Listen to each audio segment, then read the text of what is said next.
Hello and welcome to the instruction video for Avia. Avia is a 2021 Winnebago Euro Deluxe with a Mercedes cab chassis. So let me show you around the outside of the vehicle first and explain to you the features and things to look out for. First of all, we'll take you through to the boot.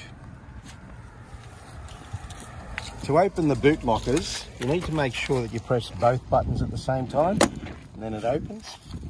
Inside this boot, there's a baby Weber, chairs, tables, and everything else you should need. There's also the awning winder, and there are lights in here as well if you're working on it at night. To close the boot locker, it's the same. Make sure you clip it and hear them click. And of course, there is a key to lock these, so if you are leaving the vehicle, it can be locked up and things are safe. Further along here, you've got a key for filling the water tank, and you also have the awning poles which can secure the awning a bit more. Just remember, awning use is at your own risk. Never have the awning out unattended or it will be damaged. Further down here, same sort of locker, but your gas bottles.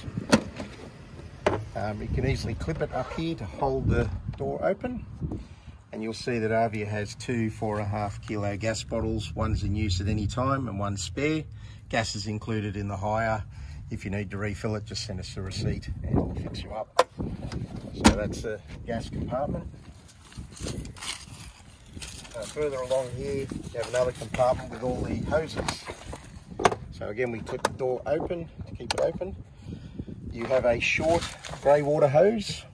You have an extension grey water hose if the grey water point is further away. You have a short water hose and you have a very, very long extension water hose, depending on what you need. You also have this very handy device here, which 15 amps is standard in all caravan parks. That's the one where they have the big earth plug. This allows you to connect the 15 amp extension cord to a standard 10 amp household cord, which is very handy if you're staying at a house and not in a caravan park. And that allows the air conditioner and the microwave and battery charging and everything to occur as if you're in a caravan park. Very handy device. In addition to that, we have a power outlet which gives you 240 volt power when you're at the caravan park for other devices. And you also have a USB and a cigarette lighter points outside the vehicle. There are a number of these power outlets and charging points inside the vehicle as well. So we'll keep coming around. You've got your diesel filling on this side. Of course, diesel. Open the door and open the flap to fill her up. You shouldn't need to get into this locker, but this is where the house battery is. Lots of stuff in there. You shouldn't need to touch anything in there. That should all just run on its own accord. And of course, here is the town water ready to be connected to the hose when you arrive at the caravan park.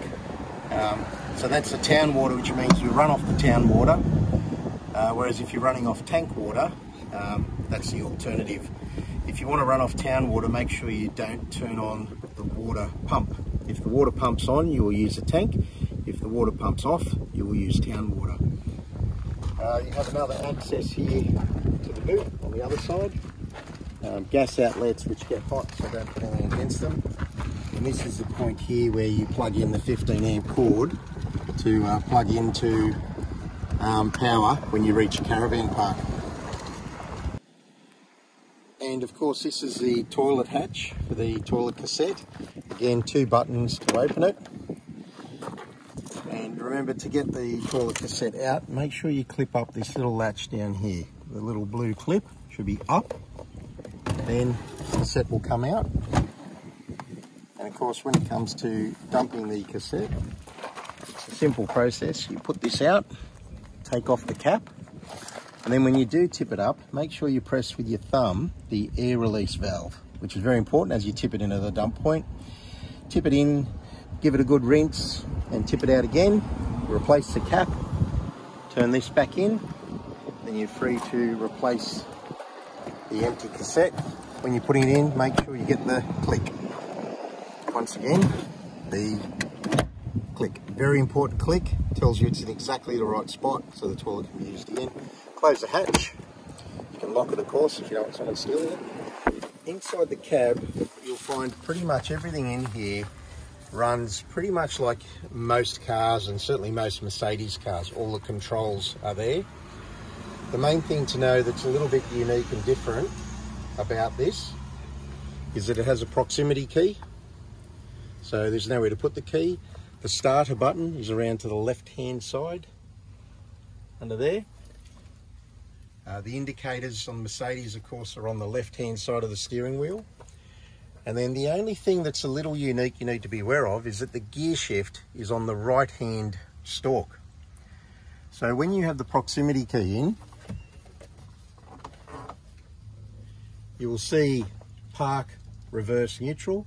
You push this up, it will go into reverse. You push this down, it will go into drive. And you press the button on the end and it will go into park. A little unique, but that's how it works. If you accidentally flick this while you're driving, either way, it will put the vehicle into neutral. And all you do is put it back in the drive by pushing it down.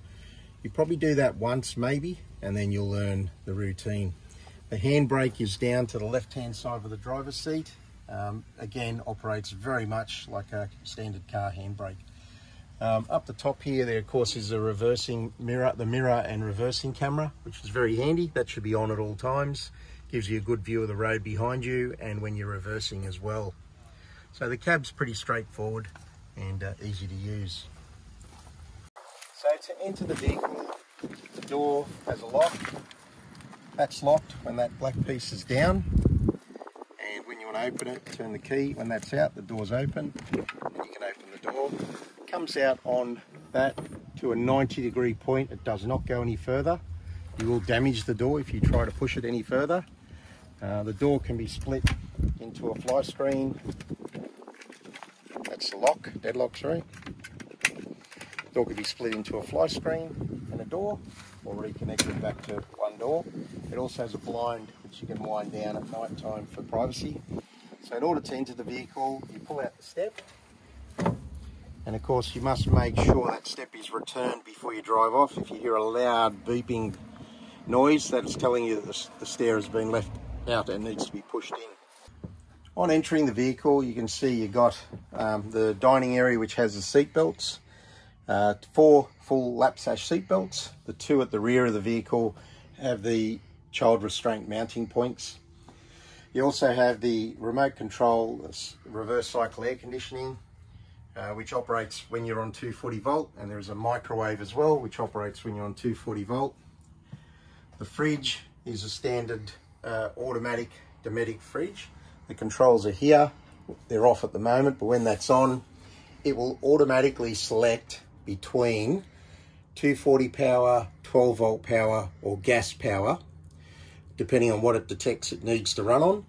Just remember that the fridges don't run on 12 volt when the vehicle is stopped. They will default back to gas.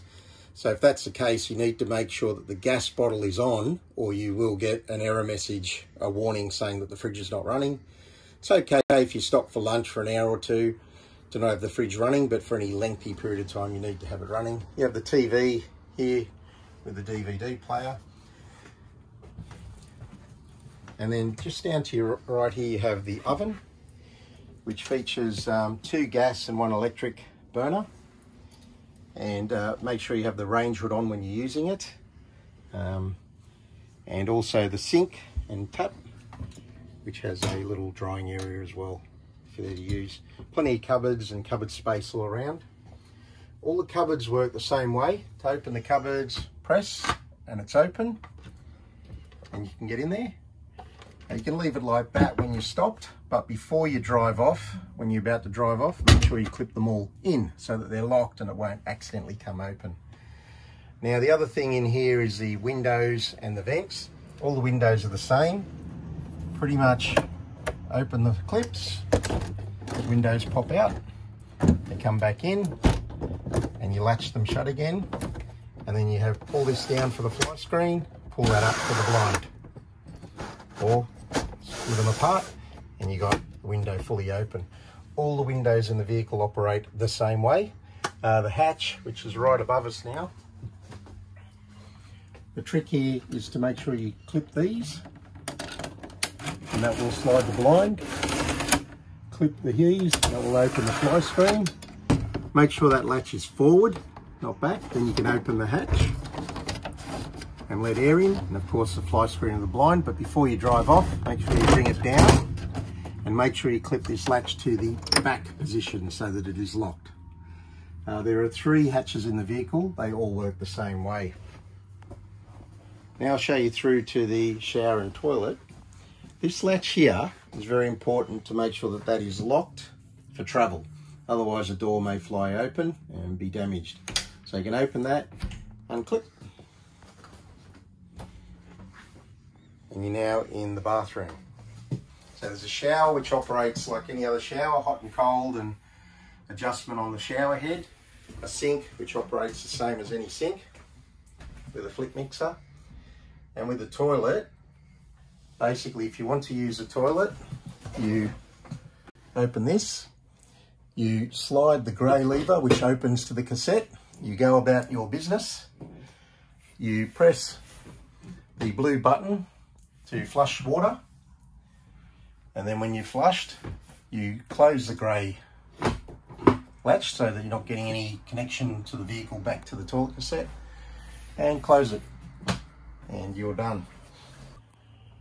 Also, if you want to turn the dining area into a bed, if you're taking that 5th and 6th person along, it's pretty simple as well. This table has 2 clipping points here which you push down, push those down, and then that table will come away together. And of course now it's locked back in as soon as I put it back.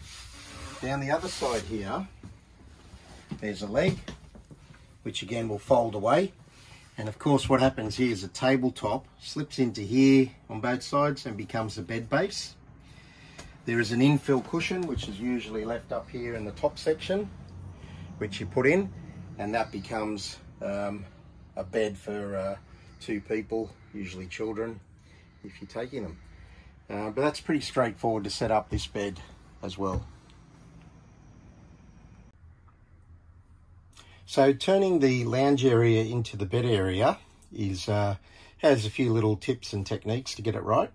But you need to remove the table and it becomes a bed base, and these 2 extra cushions fill in to make up the bed. You put a mattress protector on and your own linen, and you now got a really comfy bed. So these handles are a little unique in the way they work, but very standard in all motorhomes. So they're loosened off at the moment, and once they're loosened,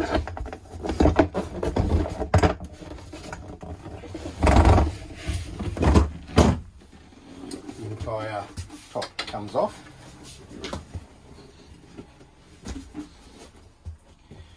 And then this one is loosened and it slides out. If you want to, you can store this by sliding it onto here and tightening if you like. We can just leave it on the floor, which is probably easier for the moment. This tabletop becomes the bed base, so it slides in.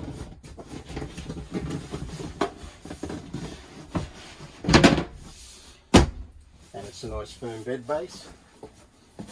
You put in your 2 extra cushions.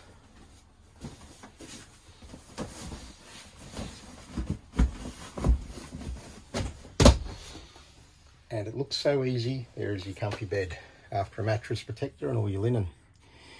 And of course, to turn it back into a lounge if you wish, repeat the process. Those handles, I'll just show you a little close up on them.